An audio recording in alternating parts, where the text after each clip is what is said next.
Welcome to The Next Track, a podcast about how people listen to music today.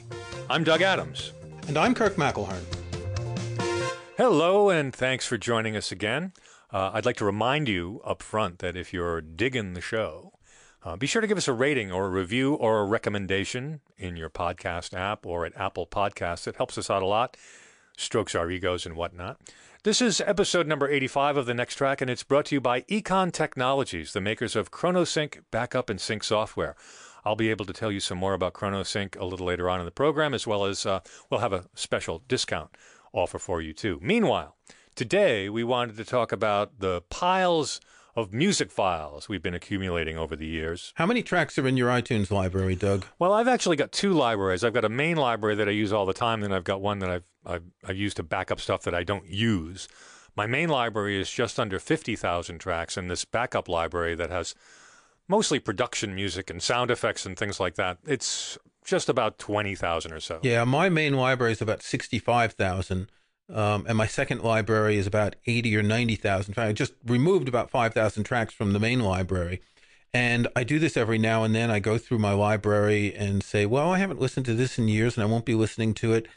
But recently, my attitude toward this has been changing because as we both discussed that we're using Apple Music more and more, do I really need all those recordings of the Mahler symphonies and the Beethoven piano sonatas and everything else that I have? Well, if you don't listen to them, I think the argument would be that just if you want to keep them, you hold on to them, but you just kind of put them out of the way and just, I mean, that's what I would do. But on the other hand, I kind of like having all that stuff around. Right. And I'm going through the same thing you are. Yeah. I want that stuff available just in case I feel like listening to some obscure recording that will have a sudden urge to listen to. And if they're in a second library, you don't have the reminder of when you're browsing, or maybe you're using one of your great AppleScripts to play random albums. We'll put a link in the show notes because I really like that script. If it's not there, what's the expression? Out of sight, out of mind. Well, I've ripped pretty much my entire CD collection into iTunes, and then, of course, I've moved the CD collection into the closet where it is literally out of sight. But every so often I'll find in my iTunes collection that I didn't rip a CD, and I have to go in and rip it because I want everything at my fingertips. I've got to have it all right there. So it's not enough just to own it and have it somewhere in the house. It actually has to be within listenable reach. But we've been doing this for years. Yeah. And if you look at it, we both started back in the vinyl days. Each of us had our own interests, and we would seek out different recordings and singles and EPs and albums, and we would collect. And I don't think either of us was ever a truly obsessive collector. I'll put a link in the show notes to an article I wrote a couple years ago about collecting music, and particularly this period when I was into the English music. We've discussed many times the Manchester scene and all that. I would go looking for, I'd see in the New Musical Express that there was a new single by this band, and I'd want to hear it because you couldn't get it on the radio. But I never went to the whole completist thing where I had to have every actual version of everything. Having a nice record collection is something I inherited from my father because he actually built furniture in the house to store his record collection. And it wasn't a very large collection, but it was diverse. And this is the music that he liked to listen to. And he took very good care of it. And I guess that rubbed off on me because, well, if you like music, then you have a lot of music. That's you collect this, you have this in case you ever want to refer to it. And I noticed growing up, too, a lot of my friends were the same sort of way. Their parents would have fairly large record collections, and so they did also. I mean, it's the sort of thing where if you're in a musical family, makes great Christmas gifts, makes great birthday gifts. This music is just, you're bred to be acquisitive. Back in the day, before you were in radio, and when I was just listening to music and buying albums, we couldn't have that much music because A, we didn't have that much money, B, there wasn't that much music you could buy, and the standard unit of measure for a record collection was milk crates. And I don't think I ever had more than 2 milk crates of albums back in that day. Yeah, that sounds about right. 2 milk crates. I actually had a fruit crate, but it was the equivalent of 2 milk crates. But yeah, I think that's about right. And that's about what? I'm guessing you get 60, 70 albums in a milk crate, 50 maybe, depending if they're double albums. So we went through this period of many years with owning, 100 albums. Now, I knew this guy, Stu. He worked in a record store. He had these custom-made shelves like you're talking about. And I remember one night at his house, he was talking about rearranging them, just like in that movie High Fidelity, when the guy was talking about rearranging them. And he must have had about 10 or 12 milk crates worth of shelving space. And that was, really a huge collection back then. But if you look at that as 600 albums, right, 6,000 tracks, that's nothing today. Yeah, nowadays with digital downloads, a 6,000 song library isn't that big, not really that impressive. At the opposite end of the spectrum back in the day, when I met my wife, I think she had about 20 LPs and maybe a handful of cassettes. So, as a casual listener, she wasn't interested in accumulating all this stuff in the same way we were. Yes. Well, first of all, it's a male-female thing. I've never met that many females who are interested in collecting records or collecting a lot of different things. I think, the collection bug hits men and women in different ways. But someone at Apple told me a couple years ago that the average iTunes library was around 3,000 tracks. Now, that's already 300 albums, which is a lot if you think about it. And what that means is that a lot of people were maybe buying albums, assuming that these were people who are only buying digital music. The average, remember, this is a bell curve. We're at one end, and the people who don't have anything are at the other end. People would buy an album or two, and then they'd get a lot of free singles, and then they'd rip some CDs, and maybe a friend would give them some stuff that they had ripped or downloaded. So even 3,000 tracks, to me, sounds like a lot, and it sounds like that average is skewed by the percentage of people who have large libraries. And I'd love to have some statistics on that from Apple to know, have a better breakdown. What percentage of people have 20,000 or 50,000 or 100,000 tracks? It's interesting that the original campaign for the iPod was 1,000 songs in your pocket, which was really remarkable, considering that you could walk around and have 1,000 songs that you could listen to whenever you wanted to. When I worked at a classic rock station, we did an annual promotion called Classic Rock A to Z. And we would play every song in our massive classic rock library back to back until we're done. And I can tell you right now, it took a week because it was a promotion. It was a setup. But if you consider that a radio station can play 12 songs an hour, about 140 songs a day, for 7 days, that's about 1,000 songs. And that's the most any radio station is ever going to have, with the exception of like very eclectic formats. But I mean, your standard classic rock, country, adult alternative, you're going to hear, at best about 500 songs because of that original 1,000. They're rotated in and out depending on how the testing goes and how much new music comes in and that sort of thing. But it's really amazing that a radio station you'll only ever hear about 1,000 songs. So everything did change with digital, because already 1,000 songs in your pocket was assuming that people had 1,000 songs, which is roughly the equivalent of 100 albums. I remember back in the day, I didn't have the very first iPod. I had the second, I think. The idea of filling up an iPod, even then, my first one would have been the 20 gigabyte model. The original iPod was 5, and then I think the second one was 20 and 40. And it was like, 20 gigabytes. Wow, I can't even fill this up.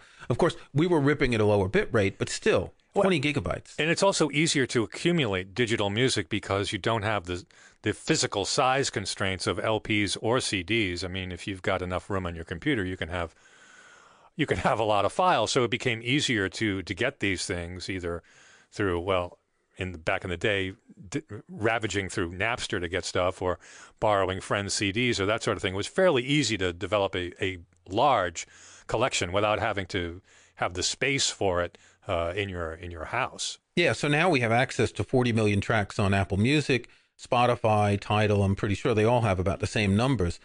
And that's really changed things, because just before the show started, you used the word hoarding when we were talking about this, and I never really saw it as hoarding, and I'm sure there were some people who would just torrent everything they could and download everything they could just to make sure they had it. And there was a period when I downloaded as many Grateful Dead concerts as I could, just to be able to have them, because I had these books, the Deadhead's Taping Compendium, and there were 3 volumes of it. The first one was 1959 to 1974. The second one was 1975 to 1985, and since I didn't like the sort of late 80s, 90s Grateful Dead, I never bought the third one. But I was going through these. This was when I started trading Grateful Dead concerts, and I was going through these to find the concerts that were best. So I would read through a year and say, okay, this one they say is really great, and it's got a great version of Dark Star and all that, and I'd have these downloads, and I'd go to listen to them. Obviously, I haven't listened to most of these downloaded bootlegs in a long time, in part because the Grateful Dead have released so many official live recordings of much better quality. And we've talked about them in a couple of shows here, links in the show notes. If I look at my iTunes library right now, I have 4,800 tracks by the Grateful Dead. This doesn't count the Jerry Garcia Band and Bob Weir's solo stuff and Old and in the Way and things like that. 4,800 tracks, which is already 5 original iPods worth of music. And obviously it takes up a lot more space because it's all ripped at a higher bit rate. I remember there used to be arguments in forum posts and things like that between the people who collected a lot of music and completists, such as yourself, and people who couldn't understand why you couldn't just settle on a few hundred tracks. And they would do the math and say, look, if you have 5,000 albums and each of them has an average of 12 tracks that are an average of 4 minutes, it's going to take you 187 years or whatever they worked it out to be to listen to all of this. And listening to the music isn't the point of collecting it. No. It's about having it. In the back of your mind, you may think, I will listen to this, but it's really about being a completist, about being able to, if you need to go back and listen to that particular Grateful Dead concert, or if you need to go back and listen to that rare Clash single, you've got it. And there's some emotional thing that goes on about possessing all of them. But it's also an outgrowth, I think, of the curiosity that we have about the music that we like to listen to. We want to know every little nuance about how things were recorded. Why does this album sound different than this album? Why is the production on this album different? Why is the songwriting different? How has it matured? How has it grown? That's the sort of thing that we're interested in following. It's not about accumulating a lot of music. That's just happens to be what happens. You just want to be able to have this stuff. I can't explain it any better than that. Well, here's a good example. I'm not a huge jazz fan, but I love Miles Davis and I love Bill Evans. And a few years ago, Sony started releasing these sets of Miles Davis recordings, which were not just the albums that were released, but the original cuts that were recorded. And there you get this wealth of music. And this isn't like outtakes. This is full takes that were almost as good as the ones that were released, sometimes better, maybe too long.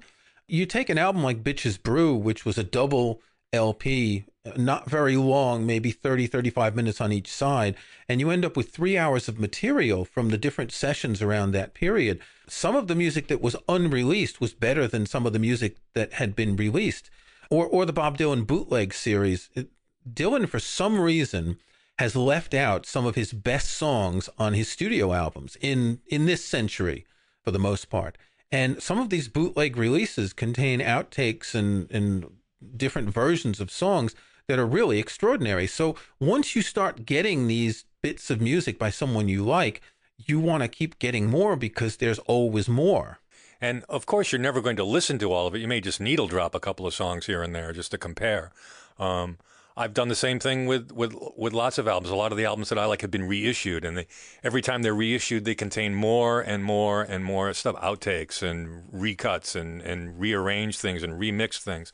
And you kind of, like I said, you kind of want to have all of those to compare to get an idea of what the heck the musician was thinking about. You get a better idea of their parameters and what they wanted to work within. So that's really what it's about. I think it's, like I said, it's not a race to have a bigger stack of records. It's your involvement and your emotional attachment to the music. In some cases, these extra tracks and extra versions aren't that great. And I'm thinking of the set that Yes released a few years ago. Yes's most popular album was Yes Songs, which was a live album recorded in 72 or 73. And they released the they took the songs on the album from 7 different concerts that they had recorded. And they released a couple years ago a box set of the full 7 different concerts. It's exactly the same set list. Some of the songs are the exact same length to the second. They sound almost exactly alike. Maybe the guitar solos are a little bit different. And I remember checking out on a forum, and Yes fans were talking about this, and they were saying, oh, but like the banter in between the songs is different and all. And I just couldn't stop laughing because, on the one hand, you hear the Grateful Dead play Dark Star, and it truly is different every time, but the banter between the songs. I mean, It's there. It depends how where your obsession lies. If you find the personalities of the musicians interesting, then the only clue you're going to get about their personality is when they speak.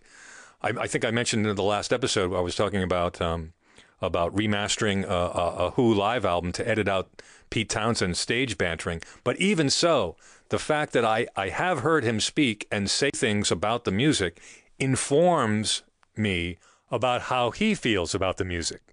Let's just pause here so I can talk a little about this week's sponsor, ChronoSync. So whether it's your media collection or other important files, having a backup strategy is not only key to surviving data loss or damage, but also keeping your sanity, should that kind of tragedy ever occur at your house.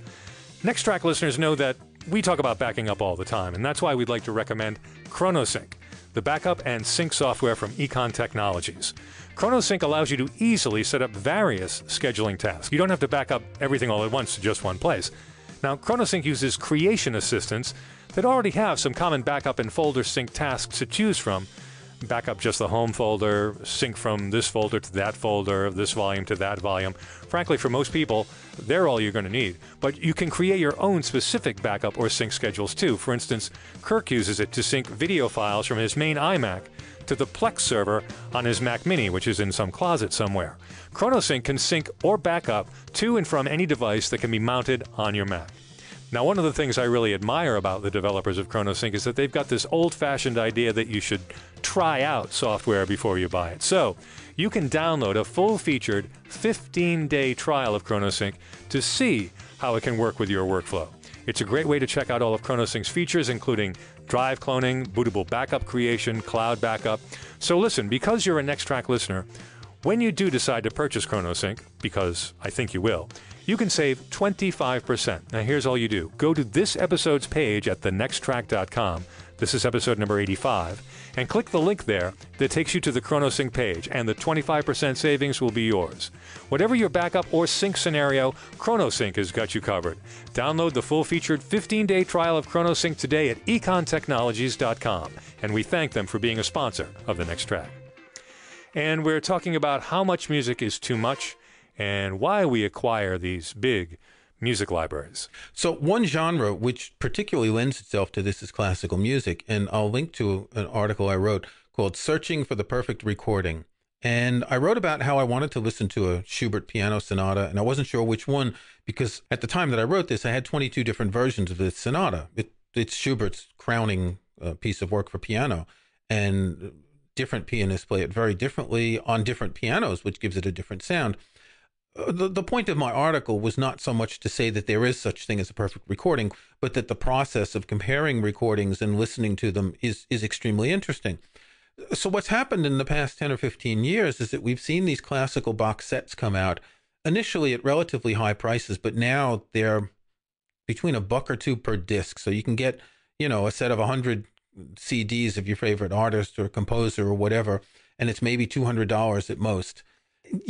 When you're a classical music fan and you're used to comparing versions and you really like this pianist and this conductor, it's almost a no-brainer to say, well, okay, Leonard Bernstein has performed and recorded all these things, and I know his Sibelius and I know his Mahler and Beethoven, but I don't know this Tchaikovsky and I don't know his Rachmaninoff or whatever.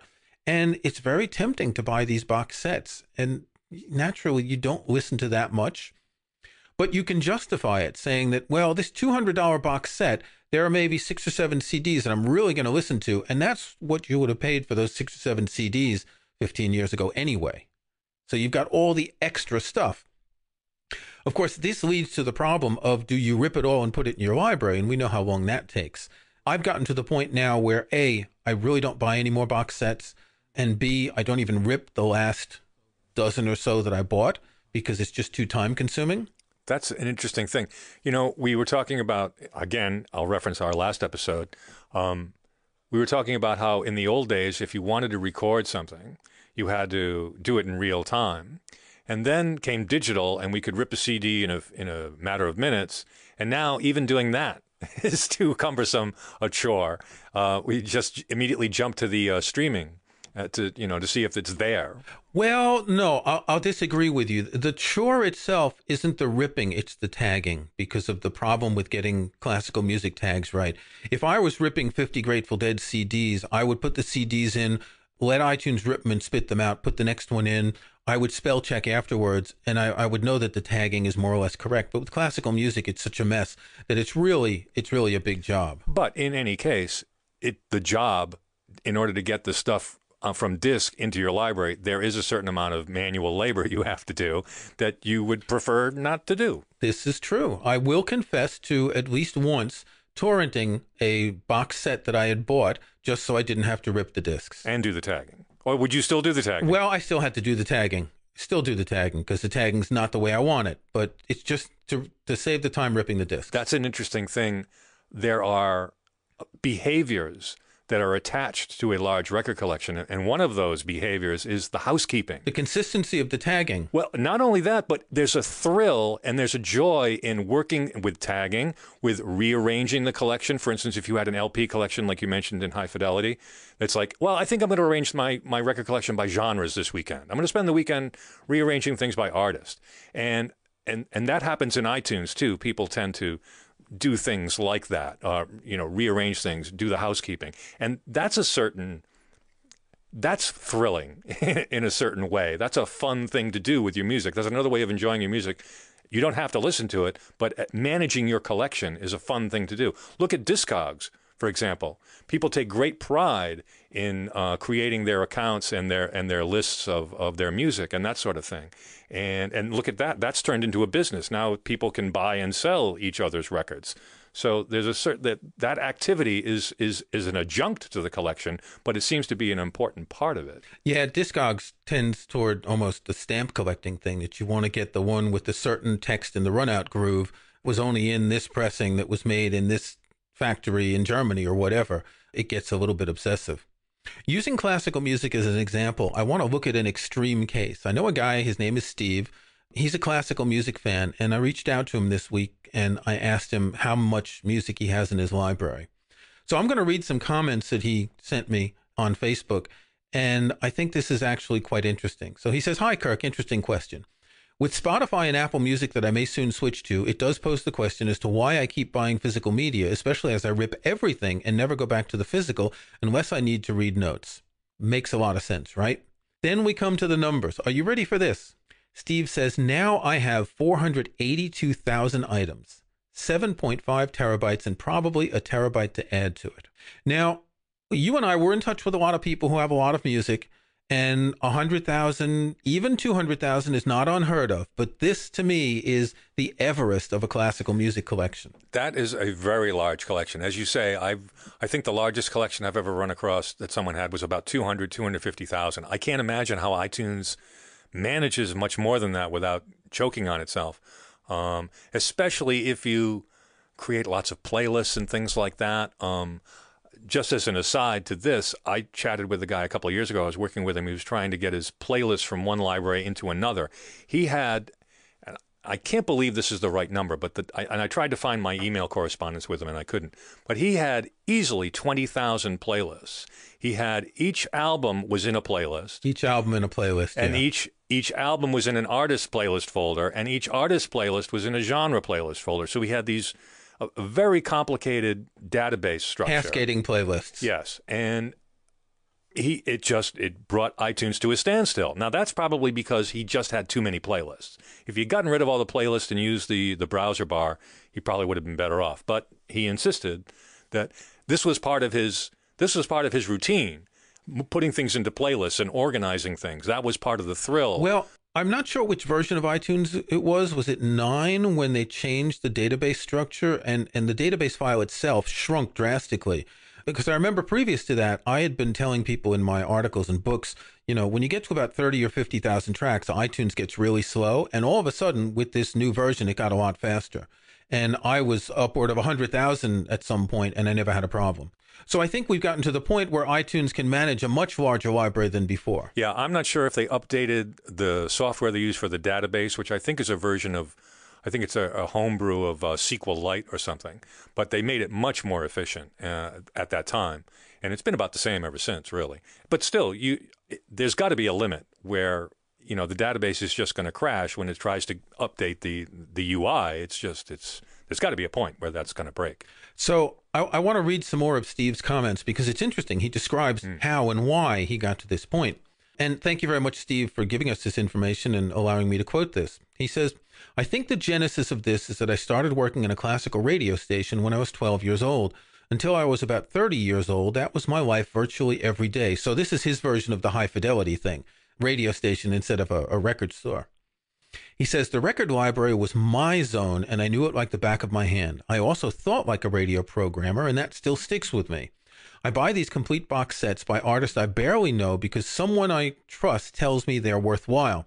He mentions Paul Badura-Skoda, who is, I believe, an Austrian pianist that he recently discovered. He's recorded a lot of Schubert and very good Schubert recordings. And Deutsche Grammophon recently released a box set, so he bought it right away, and he says, I haven't played any, but there's this warm and fuzzy feeling knowing that I have them in my library, that someday I will play them, maybe in my retirement. Now, he goes on to talk about his brother, who was forced to retire early due to a disability, and he says he was a huge collector like myself, but for financial reasons, he needed to sell most of his collection. He has adapted to Spotify as pretty much his only source of recordings. In retirement, he explores much more new repertoire and artists than he did when working. He pores through each copy of Gramophone magazine and he looks for the CDs that are mentioned on Spotify. Now, that's interesting because I think that when you're wedded to your own music library, you have a kind of, it's as if you have blinders on and you don't look too far outside of it. And this is really valuable because you do have this music and you want to get to know it and you want to play it more than once because after all, if you're buying records just to listen to them once, that's a bit excessive. But the ability now to go, and as Steve says, his brother goes through Gramophone magazine, which is a magazine that reviews a couple hundred classical records every month and gives you plenty of options.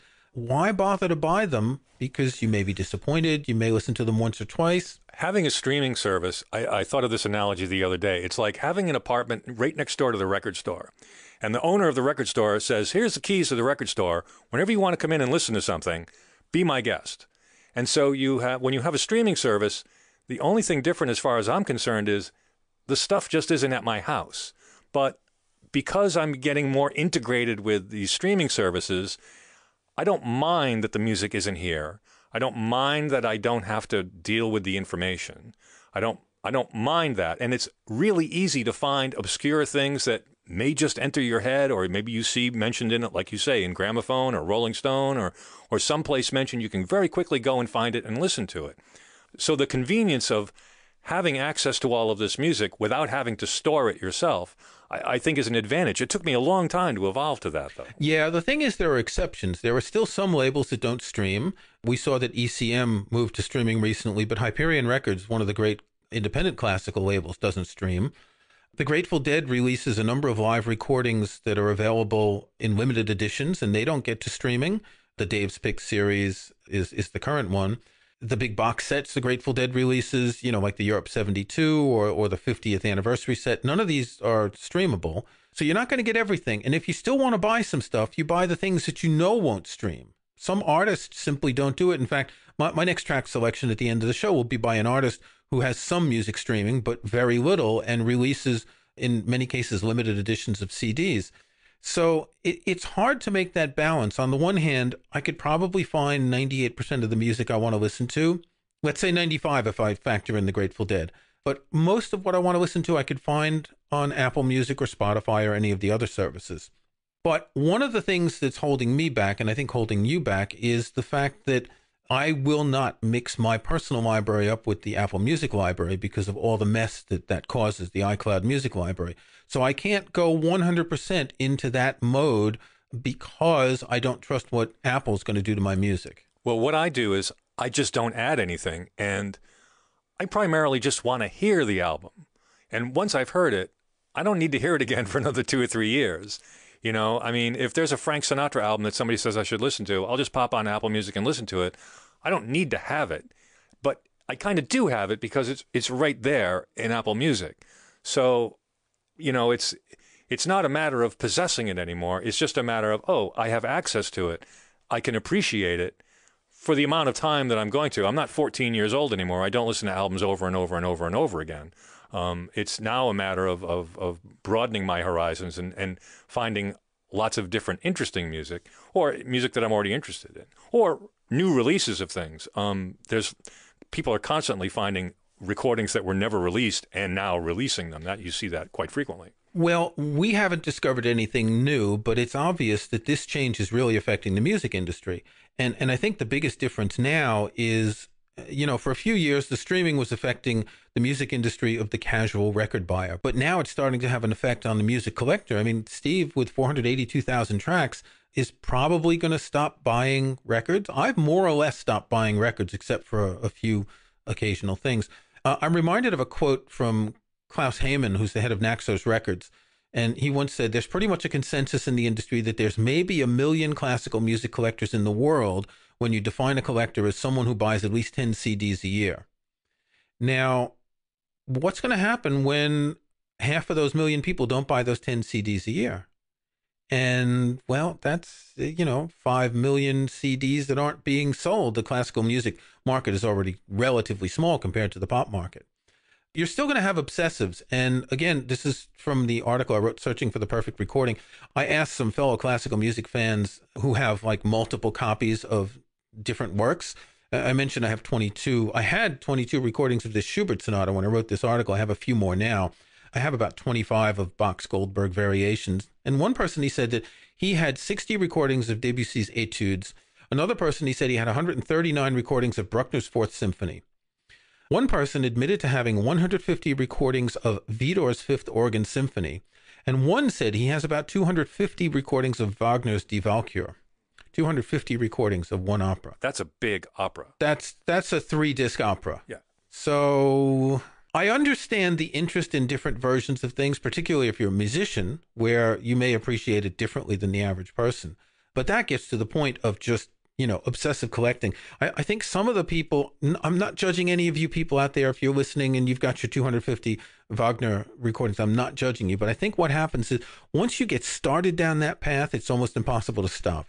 If you've got every single recording of a work and another one comes out, you can't not buy it. Well, you've kind of got the same thing with the Grateful Dead collecting and the Bob Dylan collecting. I'm always trying to fill in holes in my collection. In fact, it's very much like the anxiety you'd get if you looked at a jigsaw puzzle that wasn't finished. You want to complete it. And that's sort of how I feel about collecting music now. Well, the Grateful Dead thing is a little bit different. So I'm holding up to you Dave's Picks number 24, which I received a few weeks ago, and I haven't actually opened it yet. They release one of these every 3 months. So I buy a subscription in November for the following year, and every 3 months it's like, oh, a new Grateful Dead package. It's not a question of me going out and seeking them so much anymore. And once a year they'll release a big box set, and I may or may not buy it depending on which period it covers. But it's more to have this, it's like a Cheese of the Month Club thing. Cheese of the Month Club. There actually was such a thing. It was called the Columbia House Record Club.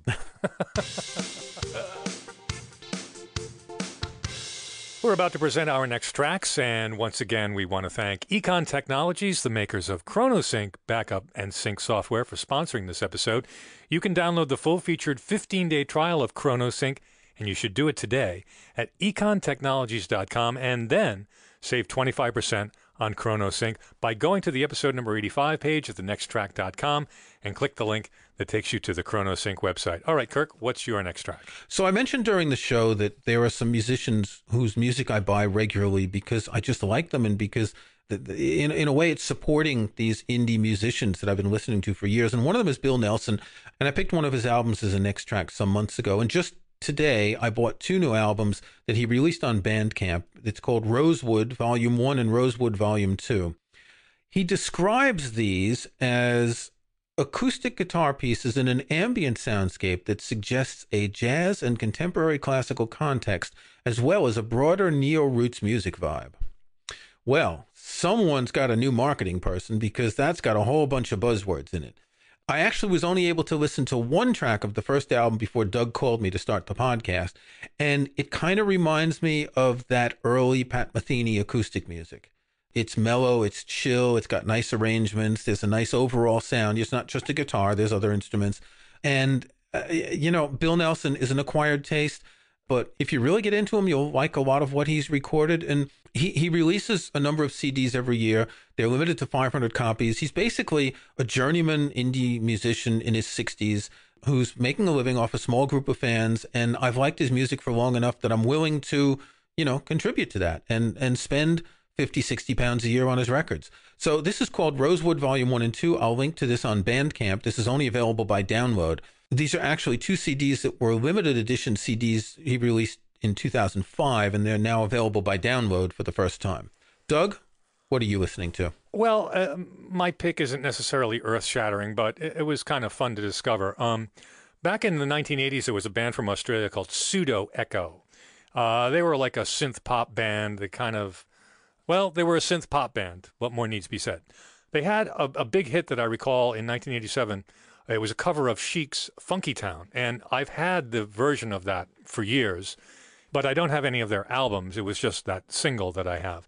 Well, I'm looking at Apple Music the other day and going through my new music mix, and there's Pseudo Echo in there with a new version of Nutbush City Limits. It's a single. It's not attached to any album. And so I listened to that, and it's actually pretty good. Now, Nutbush City Limits is a song written by Bob Seger for Tina Turner. She did it on an early solo album, and I think Bob Seger also recorded it. It's about Tina Turner's hometown, Nutbush. It's a really great song, and Pseudo Echo does a fabulous job doing a cover of it. The thing about Pseudo Echo is they still sound like it's 1987, and they've even borrowed a few sounds. There's some Midge-Ur guitar in there, and there's some very orchestral maneuvers in the dark, Human League sounds in there. So it was a lot of fun to hear the song. But then I saw that they have a live album that they recorded somewhere in 2015 called Live at the Viper Room. I don't know if there is such a place. I mean, I've needle dropped the album a little bit, and it sounds a little manufactured, if you know what I mean. Some of the applause sounds like it came from someplace else. But even so, I'm going to give it a listen because they've managed to be frozen in time to have this late 80s British synth pop, and I guess Australian synth pop, sound, and still have maintained it. And of course, they do a live version of Funky Town, so I want to hear that. So, Pseudo Echo, Live at the Viper Room, is my next track.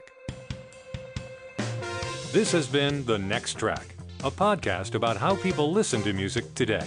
You can find show notes and links to some of the things we talked about in this and other episodes at thenexttrack.com. There's also a contact form there you can use to send us comments. If you like the show, we hope you'll subscribe in iTunes or your favorite podcast app.